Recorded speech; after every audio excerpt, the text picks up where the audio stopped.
Chaque jour, Charles et Carole vous présentent la leçon de l'école du sabbat.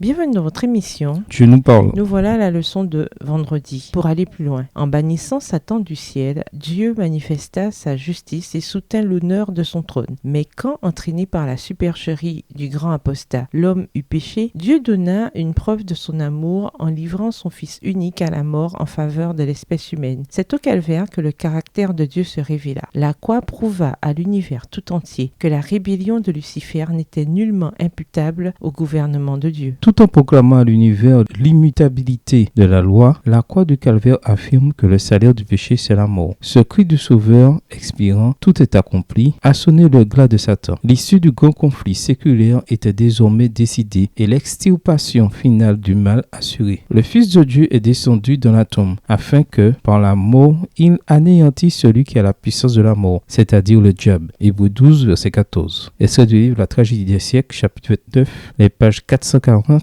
et 442. À méditer. Si Dieu savait que Lucifer se rebellerait, pourquoi lui a-t-il donné le libre arbitre? Ou bien, quand Lucifer s'est rebellé, pourquoi Dieu ne l'a-t-il pas anéanti immédiatement, tout simplement? Comment l'univers non déchu aurait-il réagi si Dieu avait immédiatement éradiqué Lucifer? Pourquoi le concept de l'intérêt de l'univers dans le plan du salut, 1 Pierre 1, le verset 12, Apocalypse 5, le verset 13 et Apocalypse 16, le verset 7, est-il aussi important pour comprendre la grande controverse? Pouvez-vous citer une ou plusieurs raisons à la mort de Christ sur la croix? Était-ce uniquement pour révéler le caractère de Dieu? Était-ce pour payer la rançon pour le péché? Dans ce cas, à qui la rançon a-t-elle été payée? Partagez vos réflexions et donnez des arguments bibliques. Quand nous parlons de grands conflits ou de grandes controverses, que voulons-nous dire? Échanger sur les différents aspects de la grande controverse et sur la manière dont la leçon de cette semaine s'applique à votre propre vie. Quel texte biblique parle de la réalité du grand conflit? Voir par exemple les chapitres 1 et 2 du livre de Job et Éphésiens 6, verset 12. En quoi la compréhension adventiste du 7e jour est-elle unique parmi les dénominations chrétiennes? Qu'y a-t-il dans ce thème de la grande controverse du grand conflit qui distingue les adventistes? Au revoir. Et à demain si Dieu veut.